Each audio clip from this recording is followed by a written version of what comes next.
दोस्तों आज के हमारे इस वीडियो का टॉपिक है effect of low and high voltage on electricity bill. मतलब कि हमारे घर में या फिर इंडस्ट्री के अंदर अगर हमारे वोल्टेज जो आ रहे हैं वो कम आ रहे हैं तो हमारे इलेक्ट्रिसिटी बिल पे क्या फर्क पड़ेगा। क्या हमारा जो बिल है वो बिल बढ़ जाएगा या फिर हमारा बिल कम हो जाएगा। तो दोस्तों वीडियो काफी इंपॉर्टेंट है उन सभी के लिए जो इलेक्ट्रिकल फील्ड में काम कर रहे हैं या फिर जिनके मन में इलेक्ट्रिसिटी बिल के ऊपर डाउट है। तो दोस्तों वीडियो को स्टार्ट कर लेते हैं। दोस्तों इलेक्ट्रिसिटी बिल के टॉपिक को हम काफी अच्छे एक उदाहरण से समझ लेंगे। जैसे हम मान लेते हैं दोस्तों हमारे सामने एक मोटर है, हमारे घर में एक मोटर लगी रहती है। हम उदाहरण ले रहे हैं दोस्तों सिंगल फेज का, क्योंकि हमारे अधिकतर घरों के अंदर जो सप्लाई होती है वो सिंगल फेज ही होती है। तो दोस्तों हम एक उदाहरण ले लेते हैं कि हमारे घर के अंदर एक मोटर लग रही है और हम सभी को पता है हमारे इलेक्ट्रिकल के जितने भी उपकरण होते हैं, चाहे मोटर हो गई या फिर बल्ब हो गए या फिर हमारा प्रेस या फिर फ्रिज, जो भी उपकरण है उन सभी की एक पावर होती है जो कि हमारे इन उपकरण के ऊपर वाट में लिखी होती है। या तो वाट में हो सकती है या फिर किलोवाट में हो सकती है। और आपने कई बार देखा होगा कि मोटर को तो हम बोलते हैं आधा एचपी की मोटर या 1 एचपी की मोटर, तो वो सब दोस्तों हमारी पावर ही होती है। तो अभी हम जो उदाहरण ले रहे हैं वो उदाहरण ले रहे हैं सिंगल फेज की एक मोटर का। और हम उदाहरण के लिए मान लेते हैं कि हमारी जो मोटर है इस मोटर पे जो रेटिंग लिखी हुई है वो लिखी हुई है 1000 वाट। ये जो 1000 वाट होता है इसको हम 1 किलोवाट भी बोल सकते हैं।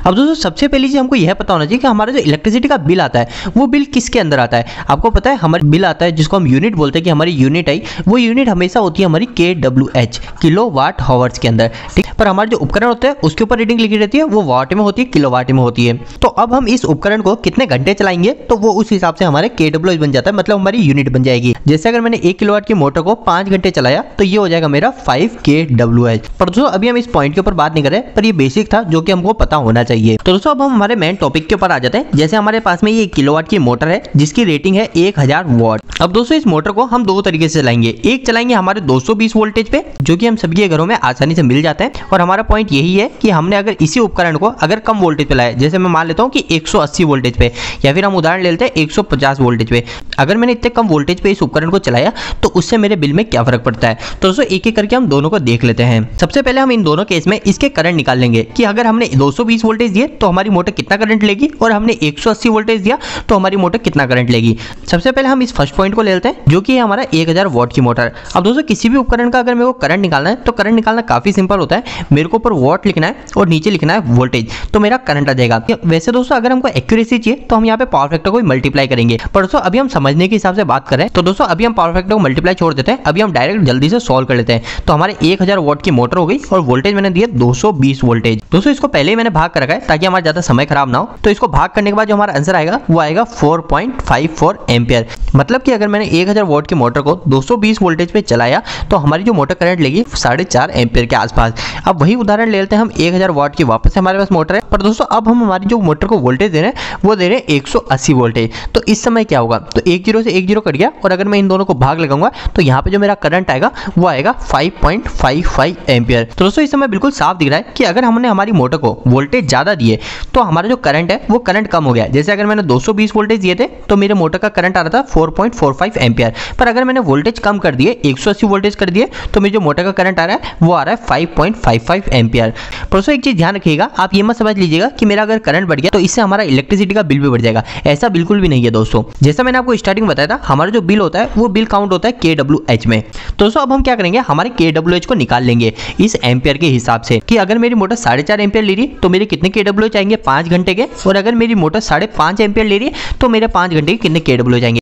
दोस्तों आपको पहले ही अगर मैं क्लियर कर दूं तो दोस्तों हमारे दोनों के समय कहीं पे भी इलेक्ट्रिसिटी का बिल ना तो ज्यादा आएगा ना फिर कम आएगा। मतलब कि अगर मेरा वोल्टेज बढ़ता भी है या फिर मेरा वोल्टेज कम भी होता है तो हमारा जो इलेक्ट्रिसिटी बिल है उस इलेक्ट्रिसिटी बिल पे कोई फर्क नहीं पड़ता है। मतलब हमारे जो kWh है वो kWh सेम रहता है। पर ये चीज जरूर होती है कि अगर हमारा वोल्टेज बढ़ता है तो हमारा जो करंट है वो करंट कम हो जाता है, और अगर वोल्टेज कम होता है तो हमारा जो करंट है एम्पियर है वो बढ़ जाता है। पर दोस्तों अभी मैं आपको kWh को निकालने के बाद में कुछ पॉइंट ऐसे बताऊंगा जो कि आपको समझना काफी ज्यादा जरूरी है। उसके अंदर मैं आपको ये बताऊंगा कि हमारा जो इलेक्ट्रिसिटी बिल है वो इलेक्ट्रिसिटी बिल पे तो कोई फर्क नहीं पड़ेगा वोल्टेज के कम ज्यादा होने पर अगर हमारे वोल्टेज ज्यादा कम हो जाते हैं तो उससे हमको क्या क्या नुकसान हो सकता है, ये पॉइंट भी समझना काफी ज्यादा जरूरी है। तो सबसे पहले हम kWh को निकाल लेते हैं। तो दोस्तों हमारा जो kWh निकालने का जो फॉर्मूला होगा वो होगा हमारा voltage into current into hours. तो दोस्तों इस फॉर्मूले के अंदर अब हमारी वैल्यू को पुट कर लेते हैं। सबसे पहले हमारी इस वैल्यू को पुट कर लेंगे जो कि है 4.4545 इंटू वोल्टेज वोल्टेज जो मैंने दिए थे इस समय वो दिए थे 220 वोल्टेज, और हमारे जो घंटे मैंने अगर सोचा कि मैं 5 घंटे का निकाल रहा हूँ तो यहाँ पे 5 घंटे लिख देता हूँ और इसको बाद में मल्टीप्लाई करके सोल्व कर लूंगा। इसी तरह दोस्तों मैं इस वैल्यू को भी लिख लेता हूँ जो कि है 5.5555 मल्टीप्लाई बाय, यहाँ पे मैंने वोल्टेज दिए थे 180 वोल्टेज, और इसमें भी मैं मान लेता हूँ कि मैं 5 घंटे का ही निकाल रहा हूँ कि 5 घंटे में हमारी यूनिट कितनी खर्च होती है। दोस्तों आप ये बिल्कुल भी कंफ्यूज मत होइएगा कि यहाँ पे तो 45 लिखा था और यहाँ पे मैंने 45 और भी लिख दिया, यहाँ पे 55 और भी लिख दिया, क्योंकि दोस्तों जब मैंने कैलकुलेट करा था तब हमारी वैल्यू थोड़ी ज्यादा आ रही थी, तो इस वजह से अभी मैंने यहाँ पे लिख दी है। और दोस्तों इसके अलावा एक और चीज ध्यान रखिएगा, अभी हम kWh निकाल रहे हैं, मतलब किलो की वैल्यू है, तो किलो की वैल्यू होने के कारण हम 1000 से भाग भी लगाएंगे, तो यहाँ पे मैं दोनों के अंदर 1000 से भाग लगा देता हूँ। तो दोस्तों अब इस वैल्यू को मैं फटाफट से मल्टीप्लाई कर लेता हूँ कैलकुलेटर के अंदर। 4.4545 मल्टीप्लाई बाय 220 इनटू 5 घंटे।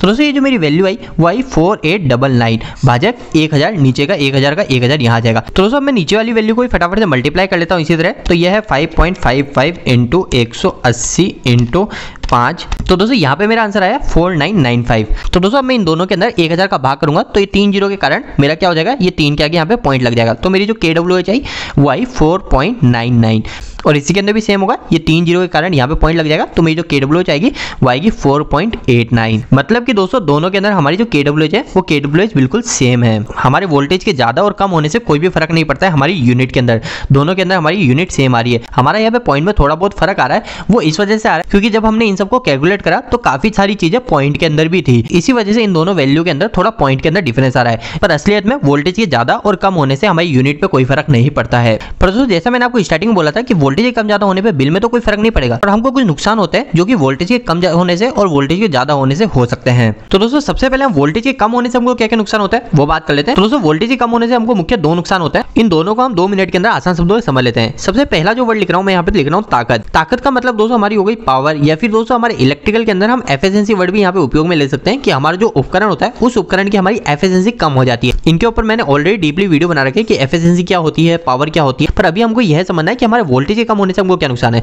तो जैसे मैंने आपको बताया कि हमारा जो उपकरण है उस उपकरण की ताकत कम हो जाती है। इसको हम काफी अच्छे एक उदाहरण समझ लेते हैं। जैसे हमारे सामने एक बल्ब है, अगर इसको मैंने 220 वोल्टेज दिए तो हम कभी देखेंगे प्रैक्टिकल तो इसके जो ब्राइटनेस है वो ब्राइटनेस काफी ज्यादा तेज होगी, पर अगर मैंने इसको वोल्टेज कम दे दिए, जैसे मैंने 150 वोल्टेज दे दिए, तो इसकी ब्राइटनेस है वो ब्राइटनेस काफी कम हो जाएगी, मतलब ये जो रोशनी देगा वो रोशनी काफी कम दे देगा। तो इससे हमको ये पता चल जाएगा कि हमारी जो इसकी जो ताकत है वो ताकत कम हो जाती है, और साथ साथ हमारे उपकरण की एफिशिएंसी भी घट जाती है।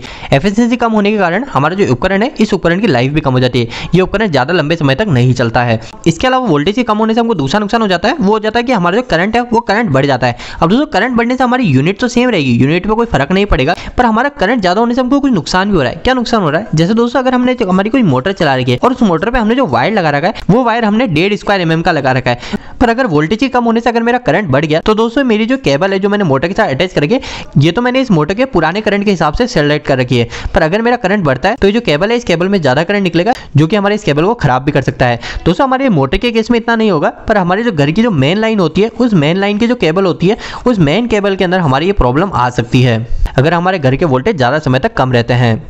अब दोस्तों बात कर लेते हैं कि वोल्टेज के ज्यादा होने से हमको क्या नुकसान हो सकता है। वोल्टेज के ज्यादा होने से हमको सिर्फ एक सबसे बड़ा नुकसान होता है, वो होता है हमारा इंसुलेशन प्रॉब्लम। इंसुलेशन का मतलब हम उदाहरण समझ लेते हैं, जैसे हमारी कोई मोटर होती है तो आपने देखा है मोटर के अंदर हमारी वाइंडिंग होती है, या फिर हमारे छत के जो पंखे होते हैं उस पंखे के अंदर हमारी वाइंडिंग होती है, तो जो वाइंडिंग होती है उस वाइंडिंग के ऊपर हमारा एक इंसुलेशन लपेटा होता है ताकि हमारा जो वायर है वो वायर आपस में शॉर्ट ना हो जाए। तो दोस्तों वो जो इंसुलेशन होता है जो उन वायर को आपस में शॉर्ट नहीं होने देता, उसकी एक कैपेसिटी होती है कि वो ज्यादा से ज्यादा कितना वोल्टेज झेल सकता है। तो दोस्तों अगर हमारे वोल्टेज कुछ केस के कारण ज्यादा आ जाते हैं तो हमारा जो इंसुलेशन है वो इंसुलेशन खराब हो सकता है, और हमारी जो वाइंडिंग है या फिर हमारे जो भी उपकरण है वो उपकरण खराब हो सकते हैं, क्योंकि सभी उपकरण की एक कैपेसिटी होती है कि वो ज्यादा से ज्यादा कितना वोल्टेज को झेल सकते हैं।